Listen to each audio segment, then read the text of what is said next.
National testing agency that is NTA ने कल 2 फरवरी 2021 को यूजीसी नेट एग्ज़ाम का नोटिफिकेशन जारी कर दिया है। इसके फॉर्म भरने का डेट 2 फरवरी से लेकर 2 मार्च 2021 तक है और इसका एग्ज़ाम 2 मई से लेकर के 17 मई 2021 को होगा। इसको भरने से पहले जो डॉक्यूमेंट रिक्वायर होंगे वो है पहला मैट्रिक सर्टिफिकेट, दूसरा post graduation certificate, identity card, कोई भी voter ID card, pan card या आधार कार्ड होना चाहिए और address, mobile number, email ID, scan passport size photo recent होना चाहिए अक्टूबर 2020 के बाद का और इसका साइज़ जो है 10 KB से 200 KB होना चाहिए।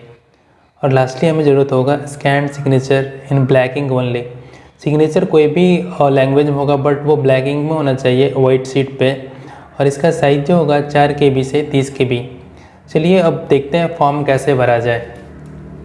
सबसे पहले हम लोग गूगल खोलेंगे, गूगल में यूजीसी नेट एनटीए सर्च करेंगे। पहले आएगा UGC net national testing agency, उस पर क्लिक करेंगे। उसमें सबसे नीचे फिल एप्लीकेशन फॉर्म पे क्लिक करेंगे। उसके बाद न्यू रजिस्ट्रेशन होगा नेक्स्ट वेब पेज पे, वो क्लिक करेंगे। क्लिक करने के बाद एक पेज खुलेगा, उसमें सारा डिटेल होगा। उसके अनुसार हम लोग नीचे पढ़ने के बाद एक चेकबॉक्स होगा वो क्लिक करेंगे। उसके बाद क्लिक हियर टू प्रोसीड पे क्लिक करने के बाद आगे सारा डिटेल पूछा जाएगा हमें। ये रजिस्ट्रेशन का प्रोसेस होगा। इसमें अपना हम नाम, father's name, mother's name, date of birth, gender और आइडेंटिटी टाइप, आइडेंटिफिकेशन नंबर, ये सारी चीज़ हम भरेंगे। आइडेंटिटी टाइप ध्यान से भरेंगे क्योंकि ये पैन कार्ड या आधार कार्ड जो भी भरेंगे वो हमें कैरी करना होगा एग्ज़ाम के टाइम में, इसलिए जो अवेलेबल होगा उसी को हम लोग यहाँ पे फिल करेंगे। उसके बाद इसमें कॉन्टैक्ट डिटेल है, जो address, phone number, mobile number, ये हमें यहाँ फिल करना होगा।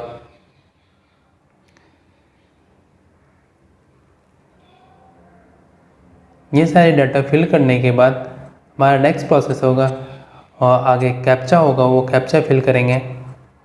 कैप्चा फिल करने के बाद वो सबमिट करने मांगेगा।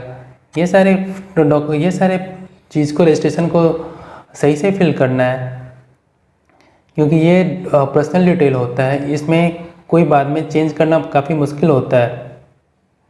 इसलिए फ़ोन नंबर, ईमेल एड्रेस ध्यान से भरें ताकि इसी ईमेल एड्रेस और फ़ोन नंबर पे आपको एप्लीकेशन फॉर्म नंबर का मैसेज जाएगा और बाकी रिलेवेंट कम्युनिकेशन जो होगा वेबसाइट के द्वारा इसी फ़ोन नंबर और ईमेल आईडी के द्वारा होगा।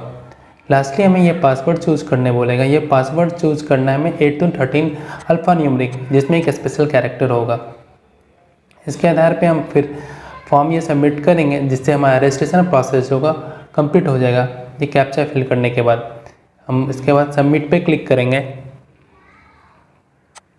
सबमिट के क्लिक करने के बाद ये my name, date of birth, father's name, mother's name, gender, address, mobile number, checkbox click करने के बाद हम एग्री पे क्लिक करेंगे। उसके बाद ये सबमिट करेंगे। ये फाइनल सबमिट हो गया और हमारा रजिस्ट्रेशन फॉर्म कंप्लीट हो गया।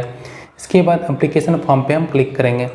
ये कंप्लीट एप्लीकेशन फॉर्म पे क्लिक करने के बाद ये बाकी डिटेल पूछेगा जैसे कैटेगरी और PWD सर्टिफिकेट और डायबिटिक है या नहीं, फिर एनुअल इनकम ऑफ पेरेंट्स या गार्जियन और do you belong to minority community और नॉट। उसके बाद हमारा सब्जेक्ट क्या था ग्रेजुएशन में, subject name in post graduate exam. उसके बाद ये पूछेगा what are you applying for assistant professor और JRF असिस्टेंट प्रोफेसर। उसके अनुरूप हम लोग ये सिलेक्ट करेंगे। उसके बाद सब्जेक्ट सेलेक्ट करेंगे, जो सब्जेक्ट होगा। जैसे मेरा इकोनॉमिक्स है, मैंने इकोनॉमिक्स सेलेक्ट कर लिया। उसके बाद एक choice of exam city, 4 choice पूछ रहा है।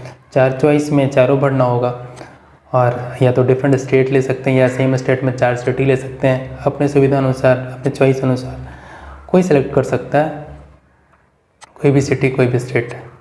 तो ये सारे फिल करने के बाद एजुकेशनल डिटेल के बारे में पूछा जाएगा। एजुकेशनल डिटेल बेसिकली इसमें पोस्ट ग्रेजुएट के डिटेल पूछे जाते हैं। तो पोस्ट ग्रेजुएशन में आपने जो सब्जेक्ट लिया उसके मार्क्स, उसके qualifying year, percentage of marks. अगर आपको CGPA है तो CGPA के आधार पे या फिर परसेंटेज है तो परसेंटेज के आधार पे। जैसे यहाँ पे पास स्टेटस पूछ रहा है, ईयर ऑफ पासिंग पूछ रहा है, कोर्स स्ट्रीम नेम पूछ रहा है, qualifying examination from, qualifying examination state कहाँ से आपने किस स्टेट से आपने एग्जाम क्वालिफाई किया है पीजी का। उसके बाद रिजल्ट मोड क्या रहा आपका, जैसे रिजल्ट मोड वो पूछेगा CGPA या फिर परसेंटेज, उसके अनुरूप हमें परसेंटेज ऑफ मार्क्स या CGPA ऑफ मार्क्स ऐड करना होगा। जैसे मैंने परसेंटेज सेलेक्ट किया तो उसमें टोटल मार्क्स पूछ रहा है, उसके बाद ऑप्टेंड मार्क्स ऑटोमेटिक फिर परसेंटेज ऑफ मार्क्स आ जाता है। फिर डॉक्टरेट डिटेल्स पूछ रहा है, अगर आपने डॉक्टरेट किया है तो यस कीजिए, नहीं तो फिर नो। रिसर्च या MPhil या फिर PhD या एक्स सर्विसमैन डिटेल यहाँ पे देना होगा, अगर है तो भरिए, नहीं तो फिर सारे में नो कीजिए। उसके बाद सिक्योरिटी पिन कैप्चा भरने के बाद हम फिर ये सबमिट करेंगे, इससे हमारा एप्लीकेशन फॉर्म जो है कंप्लीट हो जाएगा। फॉर्म फाइनल सबमिट होने से पहले ये फिर हमें वेरिफिकेशन के लिए पूछेगा, हम सारे चेक बॉक्स पे क्लिक करेंगे, उसके बाद फाइनली हम एग्री वाले चेक बॉक्स पे क्लिक करेंगे और फाइनल सबमिट करेंगे। फाइनल सबमिट करने के बाद देखते हैं कि हमारा एप्लीकेशन फॉर्म कंप्लीट हो गया और अपलोड इमेज करेंगे। अपलोड इमेज करने के लिए हमें फ़ोटो और सिग्नेचर की ज़रूरत होगी, तो उस फोटो हम जो डायमेंशन था उसके अनुरूप ये फ़ोटो अपलोड कर देंगे। उसके बाद सिग्नेचर और डायमेंशन के अनुरूप यहाँ सिग्नेचर भी हम लोग अपलोड कर देंगे और सबमिट एंड प्रीव्यू पे क्लिक करेंगे। सबमिट एंड प्रीव्यू पे क्लिक करने के बाद वो हमें दिखाएगा कि हमने फ़ोटो जो अपलोड किया वो सही है या नहीं। हम देख करके फिर सेटिस्फाई हो जाएंगे, हमने जो फ़ोटो अपलोड किया वो हमारा ही है। उसके बाद फिर वो सेल्फ वेरिफिकेशन के लिए बोलेगा। सेल्फ वेरीफाइड के चेक बॉक्स पे क्लिक करने के बाद फिर हमें वो सिक्योरिटी पिन भरने बोलेगा। सिक्योरिटी पिन भरने के बाद फिर हमें वो बोलेगा कि I have verified uploaded documents carefully. तो उस चेक बॉक्स पे क्लिक करने के बाद हम फिर अपलोड पे क्लिक करेंगे। क्लिक करने के बाद देखेंगे हमारा डॉक्यूमेंट्स अपलोड हो चुका है। उसके बाद फिर हमें फाइनली एग्जामिनेशन फ़ी पेमेंट करने के लिए बोलेगा। तो ये इसमें से online payment of mode examination फ़ी के रूप में जमा होता है। तो ऑनलाइन पेमेंट पे क्लिक करने के बाद प्रोसीड को पेमेंट जाएंगे और उसके बाद फिर हम ढेर सारा क्राइटेरिया है किसके अनुरूप हमें पेमेंट करना है। तो नेट बैंकिंग है, UPI है, तो मैंने नेट बैंकिंग पे क्लिक कर लिया और प्रोसीड को पेमेंट पे क्लिक किया। यहाँ पे फाइनली हमें नेट बैंकिंग से पेमेंट करना है, तो हमने SBI नेट बैंकिंग ऊपर में SBI की नेट बैंकिंग पे क्लिक करके हमने उस पर नेट बैंकिंग का अपना डिटेल्स भर के हमने पेमेंट कर दिया। इस तरह से सारी डिटेल भरने के बाद पेमेंट करने के बाद हमारा एप्लीकेशन फॉर्म फाइनली सबमिट हो जाता है। Thank you for watching this video and please subscribe this channel if you like it.